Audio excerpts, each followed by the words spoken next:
আসসালামু আলাইকুম। আজ আপনাদের তৈরি করে দেখাবো চালের গুঁড়ো দিয়ে তালের কেক। আর আজকের কেকটা আমি ভাপে তৈরি করে দেখাবো। এই কেকটা অনেকটাই নরম তুলতুলে হয় আর খেতেও অসম্ভব মজার। আপনারা একবার হলেও এটা ঘরে ট্রাই করে দেখবেন। আশা করছি আপনাদের কাছেও অনেক ভালো লাগবে। আর এই কেকটা অনেকটাই বিবিখানা পিঠার মতো। আমার তো এটা দারুণ লেগেছে। আশা করছি আপনাদের কাছেও ভালো লাগবে। কেক তৈরির জন্য প্রথমে বাটিতে একটি ডিম ভেঙে নিচ্ছি। মিষ্টির জন্য দিয়ে দিচ্ছি হাফ কাপ চিনি। তবে আপনারা কড়া মিষ্টি খেতে চাইলে সেক্ষেত্রে আরও 1/4 কাপ চিনি বাড়িয়ে নিতে পারবেন। দিচ্ছি 1/4 কাপ রান্নার তেল,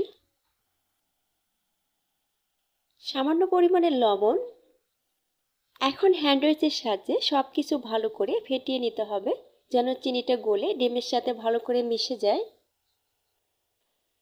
ডিমটাকে ভালো করে ফেটিয়ে নিয়েছি। আর এখন চিনির মধ্যেও কোনো প্রকার দানা ভাব নেই। এখন এর মধ্যে দিয়ে দিচ্ছি 1 কাপ ঘন তালের রস। আর এখানে আমি পানি ছাড়া শুধু তালের ঘন রসটাই নিয়েছি। এখন আবারও সব কিছু একসঙ্গে মিশিয়ে নিচ্ছি। তালের রসটা মেশানো হয়ে গেলে দিয়ে দিচ্ছি 1 কাপ শুকনো চালের গুঁড়ো। আর চালের গুঁড়োটাকে আমি একবারে দেব না, দুইবারে অ্যাড করে মিশিয়ে নেব।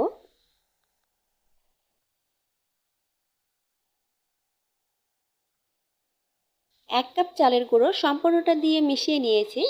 এরপর দিয়ে দিচ্ছি 1/4 কাপ ময়দা। দিচ্ছি 1 চা চামচ বেকিং পাউডার। এখন ময়দা এবং বেকিং পাউডারটাকে চালের গুঁড়োর সঙ্গে ভালো করে মিশিয়ে নিতে হবে। আর অবশ্যই একটু সময় নিয়ে এই ব্যাটারটাকে ভালো করে ফেটিয়ে নিতে হবে, এতে করে কেকটা অনেক সুন্দর হবে।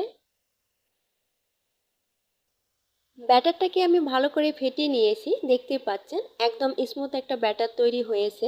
এ পর্যায়ে যদি মনে করেন যে আপনার ব্যাটারটা কিছুটা ঘন অবস্থায় আছে, তাহলে এখানে কিছুটা লিকুইড দুধ অথবা পানি অ্যাড করে নিয়ে পারফেক্ট পর্যায়ে আনতে পারবেন। আর যেহেতু আমার ব্যাটারটা একদম পারফেক্ট অবস্থায় আছে, তাই এখানে আমার কোনো লিকুইড অ্যাড করতে হবে না।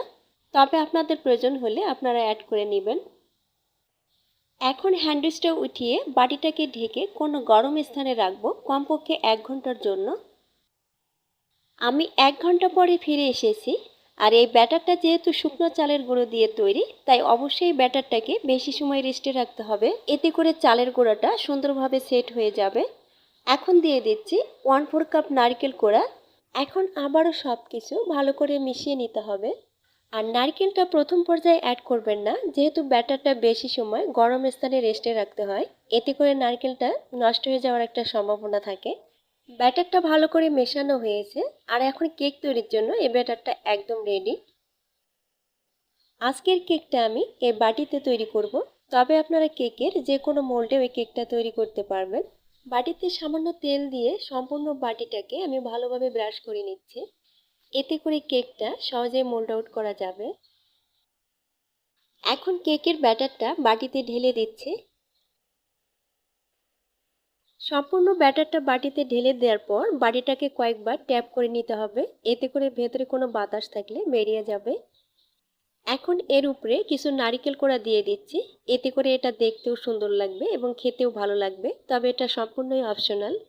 যেহেতু আজকের কেকটা আমি ভাপে তৈরি করব, তাই চুলায় আগে থেকে একটা প্যান বসিয়ে পর্যাপ্ত পরিমাণে পানি দিয়ে স্ট্যান্ড সহ পানিটাকে গরম করে নিয়েছি। এখন স্ট্যান্ডের উপরে কেকের বাটিটাকে বসিয়ে দিচ্ছে। এখন চুলার আঁচ মিডিয়ামে রেখে ঢাকনা দিয়ে ঢেকে এভাবে রাখবো 40 থেকে 45 মিনিটের জন্য। আর ঢাকনার ছিদ্র থাকলে অবশ্যই সেটা বন্ধ করে দিতে হবে। ফিরে আসলাম 45 মিনিট পর। দেখতে পাচ্ছেন কেকটা কত সুন্দরভাবে ফুলেছে। কেকের সাইডটা দেখেই নিশ্চয় বুঝতে পারছেন যেটা সুন্দরভাবে হয়েছে। তারপরও একটি কাঠি দিয়ে আমি এর ভেতরটা চেক করে নিচ্ছি। দেখুন কাঠিটা ক্লিন বের হয়েছে, তার মানে এর ভেতরটাও সুন্দরভাবে হয়েছে। এখন কেকের বাটিটাকে নামিয়ে পুরোপুরি ঠান্ডা করে নেব। কেকটা সম্পূর্ণভাবে ঠান্ডা করে নিয়েছি। আর বাটিতে তেল ব্রাশ করার কারণে দেখতে পাচ্ছেন সাইডটা কিন্তু কিছুটা আলগা হয়ে আছে। তারপরও নাইফের সাহায্যে আমি ভেতর থেকে কিছুটা ভালোভাবে আলগা করে নিচ্ছি, এতে করে ভালোভাবে মোল্ড আউট করা যাবে। তো উপরে একটা প্লেট দিয়ে এভাবে উল্টিয়ে নিলেই দেখবেন কেকটা সুন্দরভাবে বেরিয়ে আসবে। তো দেখতে পাচ্ছেন কেকের নিচটাও কিন্তু সুন্দরভাবে হয়েছে। দেখেই নিশ্চয় বুঝতে পারছেন যে কেকটা কতটা লোভনীয় হয়েছে। এখন আপনাদের সাথে কেটে শেয়ার করব যে এর ভেতরটাও কতটা সুন্দর হয়েছে। চালের গুঁড়া, তালের রস, নারকেল সব মিলিয়ে কেকটা একটা অসম্ভব মজার হয়েছে। দেখতেই পাচ্ছেন কেকটা কতটা স্পঞ্জি হয়েছে। আপনারা একবার হলেও এটা ঘরে ট্রাই করে দেখবেন। আশা করছি আপনাদের কাছে অনেক ভালো লাগবে। আর ভালো লাগলে প্লিজ ভিডিওটিতে একটি লাইক দেবেন এবং চ্যানেলটিকে সাবস্ক্রাইব করে পাশেই থাকবেন। আজ এখানেই বিদায় নিচ্ছি। সবাই ভালো থাকবেন। আল্লাহ হাফেজ।